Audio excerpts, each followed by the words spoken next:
জীবনে চলার পথে অহরহ কত কিছুই না ঘটে। আমরা সবাই স্বপ্ন দেখি। আমি তো প্রায় প্রতি রাতেই কিছু না কিছু স্বপ্ন দেখি। সেই স্বপ্ন দেখি আমি জলাশয়ে সাঁতরে পার হচ্ছি, বৈতরণী পার হয়ে আমি আবার সেই 50-এর দশকে চলে গেছি, যে দশকে আমি জন্মেছিলাম। সুতরাং এই যে কথাগুলি বললাম, এগুলি খুব তাৎপর্যপূর্ণ কিছু কথা। জীবনে এমন ঘটনাও কিছু কিছু ঘটে যার বুদ্ধিতে কোনোদিন ব্যাখ্যা মেলে না। সেই রকম একটি সত্য ঘটনা আজ আমি আপনাদের সামনে উপস্থাপিত করতে চলেছি।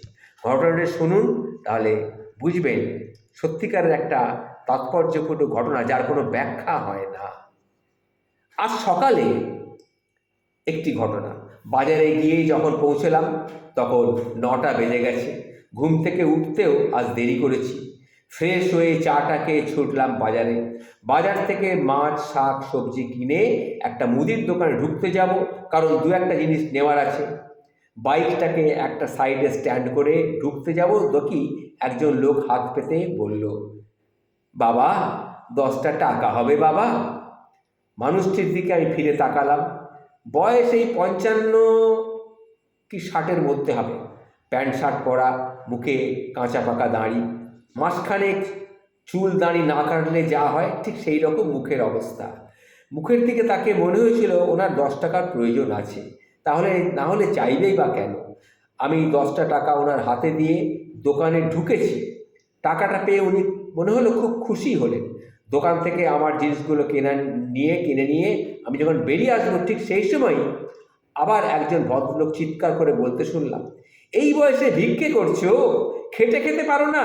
তোমার মতো লোকগুলোর জন্যে আসল ভিখারিরা এখন আর কোনো ভিক্ষে পায় না, বুঝতে পেরেছো? তারপরে দেখি বাজারের মধ্যে কথা সবাই শুনলো। পাশ থেকে আরেকজন বলে উঠলো, কি হয়েছে দাদা, কি হয়েছে, এত চিৎকার করছেন কেন? আর বলবেন না মশাই, যার খেটে খাওয়ার বয়স আছে তাকে যদি ভিক্ষে করতে দেখি তবে মেজাজটা কি ঠিক থাকে বলুন তো? মেজাজ বিগড়ে যায় না? সাত সকালে হাত পেতে বলছে, বাবা 10টা টাকা দাও। আরে ভাই, টাকা কি আর গাছে ফলে? বলুন আপনি। কথাগুলো বলে গজগজ করতে করতে সেই ব্যক্তি গিয়ে দোকানে ঢুকলেন, আর ওই লোকটিও মাথা নিচু করে চুপ করে দাঁড়িয়ে রইলেন। খারাপ লাগছিল বই কি, একটা টাকাও তো দিল না, তার উপরে কয়েকটা কথা শুনিয়ে দিল। কিন্তু আমার বলারই বা কী আছে? আমি বাইরে বেরিয়ে এসে পকেট থেকে বাইকের চাবিটা বের করে গাড়িটা স্টার্ট দিলাম। ওষুধের দোকানে এসে ওষুধ নেওয়ার পর সমস্যায় পড়লাম। টাকা পেমেন্ট করতে গিয়ে দেখি পকেটে 120 টাকা মাত্র পড়ে আছে। পকেটে থাকা 500 টাকার নোটটাও নেই। অন্যদিন মানি ব্যাগ নিয়ে বেরোই, আজ কেন জানি না মনে হলো মানি ব্যাগটা নেব না। মানি ব্যাগ থেকে টাকা বের করেই নিয়ে বেরিয়েছিলাম। সকাল সকাল 500 টাকা হারিয়ে ফেলেছি, সেটা আর বুঝতে কোনো বাকি নেই আমার এখন। কখনো কখনো নিজের কৃতকর্মের জন্য নিজেকেই আমি দায়ী করি, আর আমি সেটাই করছিলাম। ছি ছি ছি ছি, এভাবে 500 টাকা আমি হারিয়ে ফেললাম। কিন্তু টাকাটা পড়লো কোথায়? টাকাটা হারিয়েও কিন্তু মনটা আমার ভালো নেই। ওষুধের দোকান থেকে ওষুধটাও নিতে হবে, এদিকে মায়ের ওষুধটাও ফুরিয়ে গেছে, না নিয়ে গেলে চলবে না। তাই বাধ্য হয়ে ফোনপে থেকে পেমেন্টটা করলাম। ওষুধটা নিয়ে বেরিয়ে এসে ভাবছি, কোথাও তো সেরকম যায়নি। বাজারে গেছিলাম, বাজার করেছি, আর দোকানে ঢুকেছি, দু একটা জিনিস নিয়েছি। যখন সবজি কিনছি তখন তো মনে হচ্ছে টাকাটা আমি দেখেছিলাম। দোকান থেকে জিনিসগুলো নিলাম তখনও দেখেছি, তাহলে পড়লো কোথায়? এই সব সাত পাঁচ ভাবতে ভাবতে আমি দোকানের সামনে এলাম। মনে হচ্ছিল দোকানের মধ্যে কোথাও হয়তো পড়ে থাকতে পারে। টাকাটা হারালে মনটা তো খারাপই লাগে। একটা দুটো টাকা তো নয়, 500 টাকা। টাকা যে পাবো না সেই আশা আমি ছেড়েই দিয়েছিলাম, যে টাকা আর পাবো না। যাই হোক, বাইক থেকে নেমে দোকানে ঢুকতে যাব, দেখি ওই লোকটি কিন্তু তখনও দাঁড়িয়ে। আমাকে দেখতে পেয়ে সে আস্তে আস্তে সামনে এগিয়ে এসে বলল, বাবা আমি তোমার জন্যেই দাঁড়িয়ে আছি। আমি একটু অবাক হলাম, বললাম, আমার জন্যে? কি ব্যাপার? তখন তিনি পকেট থেকে 500 টাকার নোটটা বের করে দিয়ে বললেন, টাকা পয়সা সাবধানে রেখো বাবা, টাকা পয়সা সাবধানে রেখো। ওভাবে কেউ টাকা পয়সা রাখে পকেটে? আমি তো অবাক, কি বলবো কিছু বুঝে উঠতে পারছিল না। মুখের দিকে আমি তাকিয়েই আছি, ওনার মুখের দিকে। উনি তখন বললেন, তুমি তো বাইকে স্টার্ট দিয়ে চলে গেলে, আমি ডাকলাম তোমাকে 2-3 বার, তুমি তো শুনতেই পেলে না। পকেট থেকে চাবিটা বের করতে গিয়ে তোমার টাকাটা পড়ে গিয়েছিল। আমি দূর থেকে এটা দেখতে পেয়েছিলাম, ছুটে এসে টাকাটা কুড়িয়ে তোমাকে ডাকতে না ডাকতেই তুমি হুশ করে বাইকটা নিয়ে বেরিয়ে গেলে। সত্যি আমি খুব অবাক, এমন মানুষও পৃথিবীতে এখনো আছে যে 10 টাকার জন্য হাত পেতে লোকের কাছে ভিক্ষে করছে। তার কাছে তো 500 টাকার মূল্য অনেক, কিন্তু সে চাইলেই সে ফেরত দিতে পারতো না আমাকে। আমি তো জানি না 500 টাকা আমার কাছে আছে, আমি জানি হারিয়ে গেছে, ফেরত না দিলেও তো আমার কিছু বলার ছিল না, কেউ জানতেও পারতাম না, কিন্তু সে ফেরত দিচ্ছে আমাকে 500টা টাকা।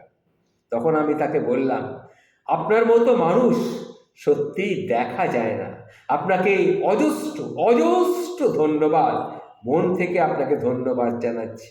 এত সৎ মানুষ আপনি, যিনি আমার টাকাটা আজ এই 500টা টাকা আপনি ফিরিয়ে দিলেন, অথচ আপনি লোকের কাছে 10 টাকা করে ভিক্ষে করে বেড়াচ্ছেন। সত্যি আপনার মতো মানুষ আমি আর দ্বিতীয়টি দেখিনি। তখন তিনি বললেন, হ্যাঁ বাবা, আমি গরিব মানুষ হতে পারি, বিশ্বাস করো আমি গরিব, কিন্তু আমি লোভী নই। তোমার টাকাটা ফিরিয়ে না দিতে পারলে আমার সারাটা দিন মনটা খুব খারাপ থাকতো। আমি এখান থেকেই চলে যেতে পারতাম, কিন্তু চলে গেলে তোমাকে খুঁজে পেতাম না। তুমি চলে যাওয়ার পর ওই ভদ্রলোক আমাকে আরও অপমান করলো এখানে দাঁড়িয়ে থাকার জন্যে, তবুও আমি কিন্তু এখান থেকে নড়িনি, আমি তোমার জন্য অপেক্ষা করছিলাম, আমি জানতাম তুমি আসবেই আসবে। আসলে টাকাটা হারিয়ে আমার সত্যি মনটা খুব খারাপ ছিল। এই কথা আমি লোকটিকে বললাম। তখন তিনি, হবেই তো, 10টা টাকা রোজগার করতে কত কষ্ট হয় সেটা তো আমি টের পাচ্ছি, তোমারও তো রোজগারের টাকা, যা আমার নয় তা আমি নেব কেন বলো? প্রতিদিন ট্রেনে ধূপ বিক্রি করে 100 টাকা রোজগার করতে আমি হিমশিম খেয়ে যাই, আর 2000 টাকা আমার 1 মাসেও রোজগার হয় না। বিশ্বাস করো আমি ভিখারি নই, যদি ভিখারি হতাম তাহলে হয়তো ভালোই হতো। আমার মতো ছাপোষা মানুষদের বড় কষ্ট, বুঝতে পেরেছ? আমার মতো ছাপোষা মানুষদের বড় কষ্ট। লোকে আমাকে ভিখারি বলে, ভিখারিও হতে পারবো না, কারো কাছে চাইতেও পারবো না, তাহলে আমি খাবো কি, আমি বাঁচবো কি করে? আমার অসুস্থ বউটা বাড়িতে পড়ে আছে, তার ওষুধের খরচা কি করে দিই বলো তো? কোথায় কোথায় আমি পাই বলো তো, কোথায় আমি পাই? এই বলে লোকটি কাঁদতে আরম্ভ করলো। তার কথাগুলো শুনে আমার চোখের পাতাগুলো তখন ভিজে গেছে। খাওয়া পড়া পেলেই মানুষ বাঁচে না, রোগ হলেও ওষুধ খেতে হয়। এই পরিস্থিতিটি আমি উপলব্ধি করতে পারলাম, সত্যি আমি বুঝতে পারলাম। পেরে আমি বললুম, দাদা এই টাকাটা আপনি আপনার কাছেই রাখুন, আমি তো হারিয়েই ফেলেছিলাম, ওটা আমি আশা ছেড়েই দিয়েছিলাম, ঈশ্বরই ওটা আপনাকে পাইয়ে দিয়েছেন, ওটা আপনার কাছেই রাখুন। তখন সেই ভদ্রলোক বললেন, না না না না না, এভাবে আমি নিতে পারবো না, আমি যেটা চেয়েছি সেটা তুমি তো আমাকে আগেই দিয়েছো, এর বেশি তো আমি নিতে পারবো না বাবা, এর বেশি তো আমি নিতে পারবো না। তবু আমি জোর করে তাকে টাকাটা দিতে গেলাম, সে কিছুতেই নিল না। তখন আমি জিজ্ঞেস করলাম, আপনার বাড়ি কোথায়? দেখলাম উনি কিছুতেই সেটা বলতে চাইছিলেন না, নিজেকে লুকিয়ে রাখলেন। দেখে বললেন, আচ্ছা আমি আসি তাহলে, হ্যাঁ, এই বলে সামনের দিকে এগিয়ে গেলেন। আমি মনে মনে ঠিক করলাম যে কোনো প্রকারে ওই 500 টাকা ওনাকে আজ দেবই। সঙ্গে সঙ্গে বাইক স্টার্ট করতে গিয়ে দেখি উনি নেই। মাত্র 30 সেকেন্ডের মধ্যে কোথায় যে চলে গেলেন বুঝতেই পারলাম না।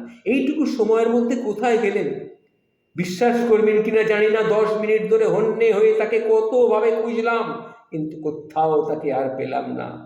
চাওয়া না পাওয়ার মাঝে একটা অচেনা মন, একটা অচেনা সুর আমার মনটাকে নাড়িয়ে দিয়ে গেল। জানি না কেন এমন হলো। উনি কি আমার পরীক্ষা নিলেন? অনেকগুলো প্রশ্ন আমার মাথার মধ্যে তখন ভিড় করে বসেছে। জীবনে এমন একটি ঘটনা ঘটলো, যে ঘটনা বুদ্ধিতে যার কোনো ব্যাখ্যা মেলে না, এইরকম একটি ঘটনা। এই ঘটনাটি আমি আপনাদের সামনে তুলে ধরলাম, আমার মুখ দিয়ে বললাম। আসলে এটি আমার বন্ধুবর সরজিৎ ঘোষ এটি আমার কাছে লিখে পাঠিয়েছেন।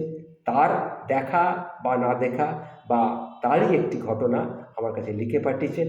আমি সেটা আমার মতো করে আপনাদের সামনে উপস্থিত করলাম। যদি পারেন, যতটা পারবেন এটাকে শেয়ার করবেন, একটি খুব সুন্দর ঘটনা। নমস্কার।